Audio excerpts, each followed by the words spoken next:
আমি একটা ফ্ল্যাটের মালিক, আমি সমাজসেবামূলক কাজ করি। এখানে আমার কোনো পোস্ট নেই, এটা আমার বস্তিবাসীকে নিয়ে আসতে বলছে, বস্তিবাসীর দাবি, বস্তিবাসী, আমি বস্তিবাসী নিয়ে আসি, সমাজসেবামূলক কাজ করি আমি। দাবি কি ওই ফ্ল্যাট, যে ফ্ল্যাটগুলো রয়েছে ফ্যাসিস্ট সরকার যেগুলো উচ্ছেদ করে দিয়ে গেছে, এখনো ফ্ল্যাটগুলো পুরায়নি, ফ্ল্যাটগুলো আছে, কারেন্ট লাইন নেই, কারেন্ট লাইন নেই, ওখানে থাকার মতো বাসস্থানের মতো 5000 বস্তিবাসী বাসস্থান আছে, এটা সরকারে নিয়ে এনেছে। কিন্তু এখন চাচ্ছে বস্তিবাসীরা ওখানে থাকার জায়গা, বস্তিবাসীকে থাকার জায়গা নেই। না, আমার নাম ইয়াসমিন, আমি বস্তিবাসীর, আমার কোনো বস্তির দাবি না, আমার নিজের দাবি না। আমি বস্তিবাসীর অসহায় মহিলারা কারেন্ট ছাড়া, পানি ছাড়া রাস্তায় বসবাস করতেছে বর্তমানে। এখানে তো ফ্ল্যাট রয়েছে, এখানে সরকারি ফ্ল্যাট, এখন যে সরকার আসুক না কেন, এবং জমি জায়গা সব কিছু রহিম সাহেবের। রহিম সাহেব যখন দিচ্ছে, সরকারের আপত্তি কোথায়? যে সরকারি এখন ডক্টর ইউনূস উপদেষ্টার কাছে এবং সমস্ত সাংবাদিক এবং সমস্ত বাংলাদেশের জনগণের কাছে আমাদের দাবি যে বস্তিবাসীর থাকার মতো, যেখানে জায়গা আছে বস্তিবাসীর থাকার মতো, কারেন্ট লাইনটা দিয়ে দিক, একটু থাকার মতো প্রকল্পটা ওখানে আছে, ফ্ল্যাটটাই উঠতে দিক, থাকতে দিক, বসবাস করতে দিক, সব খালি। এখন আমরা যাচ্ছিলাম প্রেস ক্লাবে, 10 দিন অনুষ্ঠান করতেছে, 10 দিন এই মহিলারা পুরুষরা যাচ্ছিলাম ডক্টর ইউনূসের বাসভবনের সামনে। যে তত্ত্বাবধায়ক সরকার যদি থাকার অনুমতি দিত, তাহলে বস্তিবাসী ওখানে থাকতে পারত। পুনর্বাসনের দাবি, আশ্রয় প্রকল্প, এবং সেটা বাড়ি ঘর সব কিছু, জায়গা জমি সব কিছু রহিম সাহেবের, উনি তো দিচ্ছে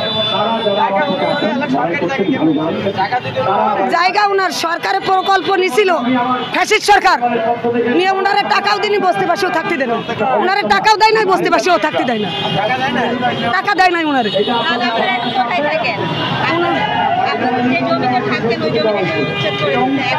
উচ্ছেদ বাড়িঘর উচ্ছেদ করেনি, শুধু কারেন্ট নেই আর পানি নেই। আর এরা যে বস্তিবাসী থাকবে, কারেন্ট পানি ছাড়া কিভাবে থাকবে? এবং অনুমতি দেওয়ার যে তারা থাকুক, বস্তিবাসী এখানে থাকুক। আমি বস্তিবাসী, আমি একটা ফ্ল্যাটের মালিক, আমি চাচ্ছি বস্তিবাসী ওখানে থাকুক, সেটা দাবি দেবো, এটা মাইনে নিই। আমি একটা ফ্ল্যাটের মালিক, ওই ফ্ল্যাটের না, আমি নিজেই ফ্ল্যাটে, আমি সমাজসেবামূলক কাজ করি, আমি রহিম সাহেবের মতো সমাজসেবামূলক কাজ করি। রহিম সাহেব এই বস্তিবাসীর কুরবানির ঈদে একটা গরু দিয়েছে, রহিম সাহেব নিজের টাকায়, এই যে প্রকল্পের মালিক একটা গরু দিয়েছে, ঈদি সীমাই চিনি, টাকা পয়সা চিকিৎসা সব রহিম সাহেব দেন। আমি মুক্তিযোদ্ধার মেয়ে, আর উনি রহিম সাহেব মুক্তিযোদ্ধার ছেলে, আর আমার বাবা মুক্তিযোদ্ধা ছিল। আমার হোম ডিস্ট্রিক্ট যশোরে, আমি এখন মোহাম্মদপুরে বসবাস করি, কিন্তু ওই ফ্ল্যাট আমার দাবি না, বস্তিবাসীদের জন্য আমি দাবি করতেছি। আমরা সারা বাংলাদেশ আসছি না,